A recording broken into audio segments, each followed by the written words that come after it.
Hello everyone, welcome back to Natural Beauty by Anna. I'm Anna and today I'm gonna talk to you about food that is good for your skin.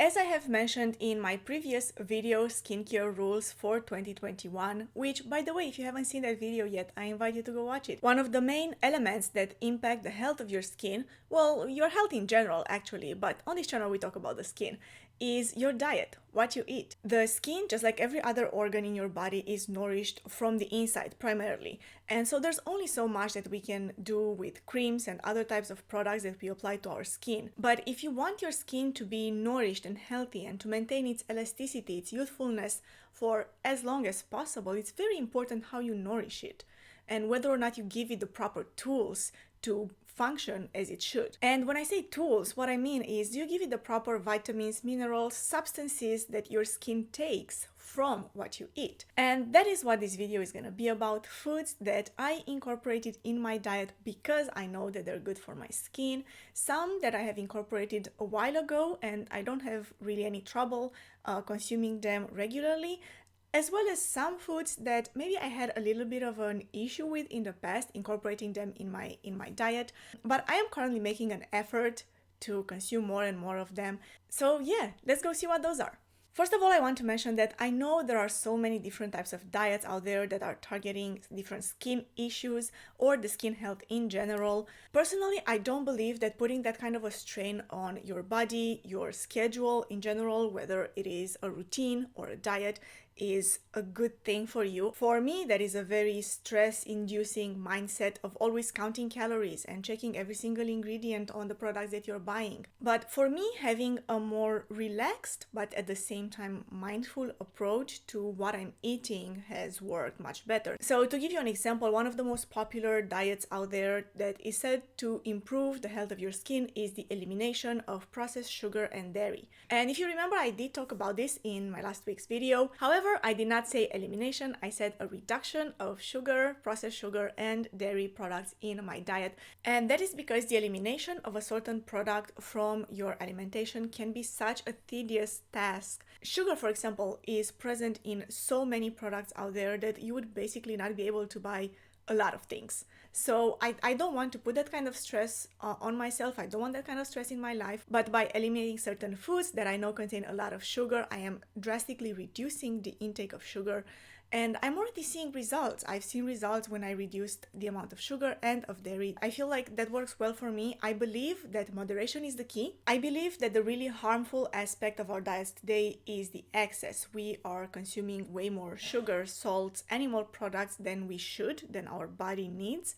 And that is what causes most of our health issues. However, rather than having a more negative approach of these are bad and we should eliminate them, I would rather have a more positive approach and think more about the things that are good for my skin, good for my health in general, and try to incorporate them into my diet more and thus replacing the, let's say, less nutritious foods. So yeah, I feel like I talked a lot, so let's get right to the list. The first food that I want to talk about is dark chocolate. Now, this is an easy one, you will say, but I have to emphasize it is specifically dark chocolate because I have eaten chocolate most of my life. I think all of my life. But in the last 2 years, I have almost exclusively switched to dark chocolate. I say almost because of course I will eat other types of chocolate if someone offers me, but I only purchase for myself dark chocolate with at least 80% cocoa. And the reason why dark chocolate is so good for your skin is because one, it is one of the best sources of antioxidants, and two,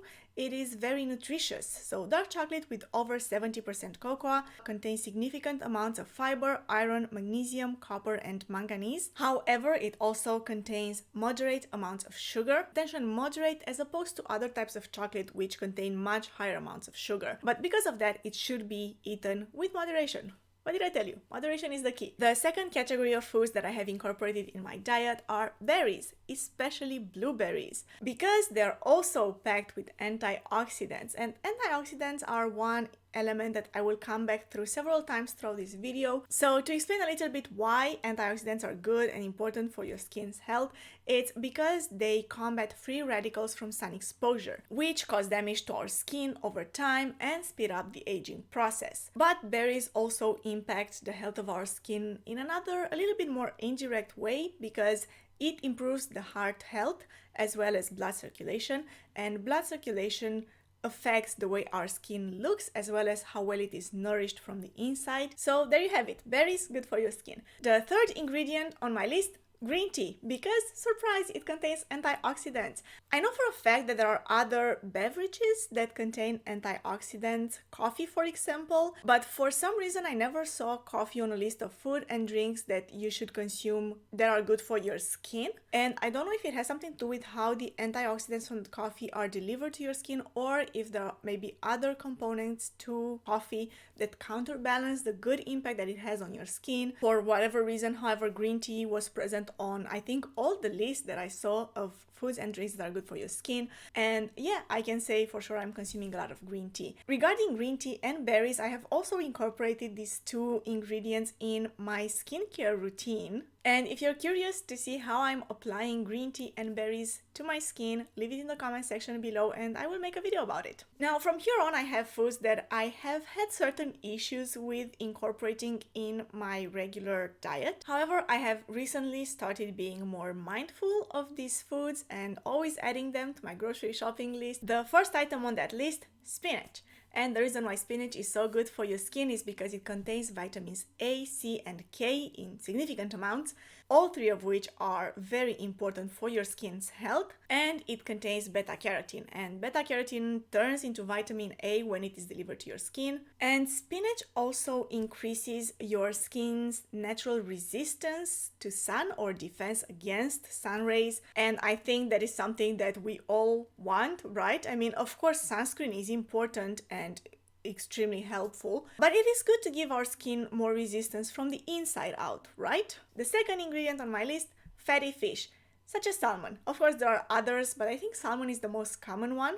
And the reason why salmon is so good for your skin is because it is a rich source of omega-3 fatty acids, which help maintain the skin health. I will link in the description box below an article about omega-3 fatty acids and their impact on your skin's health. Fatty fish also contains vitamin E and zinc. Now, zinc is very important because it regulates inflammation and the production of new skin cells in your body. If you do suffer from acne, for example, like I do, acne is an inflammation of the skin, and thus eating food that helps regulate inflammation can be helpful. I think it's pretty self-explanatory. The next ingredient is walnuts, and the reason why walnuts are so good is because, again, they contain omega-3 and omega-6 fatty acids. And I want to take a minute to talk a little bit about the omega-3 and the omega-6 fatty acids. Omega-6 promotes inflammation, which may sound bad, but actually inflammation is necessary in your body because it helps heal injuries, infections. However, omega-6 is widely present in our diet today because it is found in almost all types of vegetable oils.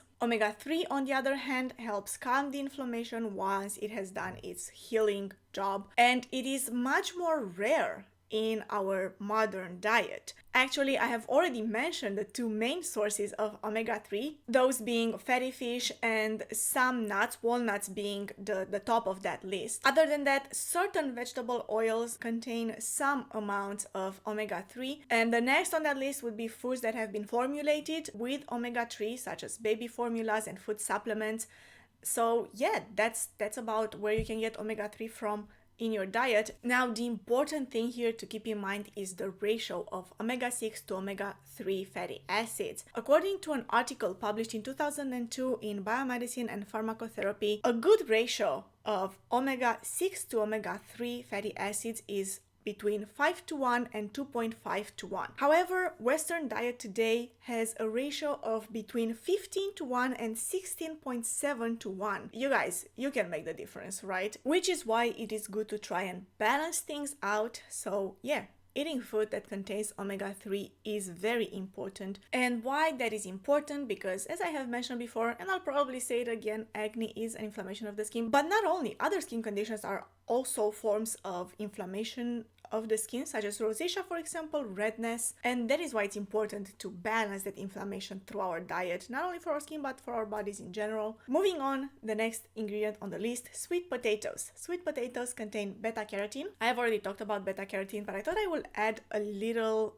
note here. Beta-carotene over time also gives your skin a warm color, which contributes to an overall healthier appearance. Now, appearance is the key here. It doesn't necessarily mean that that warm color is an indication of a healthier skin, but it doesn't hurt to make our skin look better, right? The last category of foods that I'm going to be talking about today is beans. Now, that is actually a very wide range of foods. On some lists I saw they include certain types of beans. On others I saw that they put all legumes in general. So the ones that I saw mentioned the most are kidney beans, soybeans, peas, chickpeas, and lentils. And the reasons why those are good for your skin is because they contain antioxidants again, and they help with your heart health and blood circulation, which, as I mentioned already, impacts the health of your skin, but they also improve your gut health. So that is it, my list of foods that I am currently incorporating more and more in my daily diet, some of which I am already okay with, and others that I'm struggling with a little bit, but I'm making an effort in this sense. And the reason why I like to go about it in this way and only make a list of foods that are good for me, in this case for my skin, and I do not want to make a list of things that are bad or that I want to eliminate, is because I like this more positive approach, and I feel like you can do this about anything. If I am mindful and I know that, for example, berries are good for my skin, I will keep that in mind, and next time I go grocery shopping, I will pick berries instead of other fruits. And you can do that with any health issue that you want to keep under control, like make a list of foods that are good for your gut, for your digestion, for your heart, and when you go grocery shopping next time, just focus on buying those, and this process will naturally kind of push the bad things out of the way and out of your diet, because you will be focusing on all the good things. That's what I'm doing, and it works for me great so far. Let me know in the comment section below if you like my list, what would you add to this list, what food do you think is good for your skin. Also, don't forget to like, comment, subscribe, all that jazz, and I'll see you all next time. Bye bye!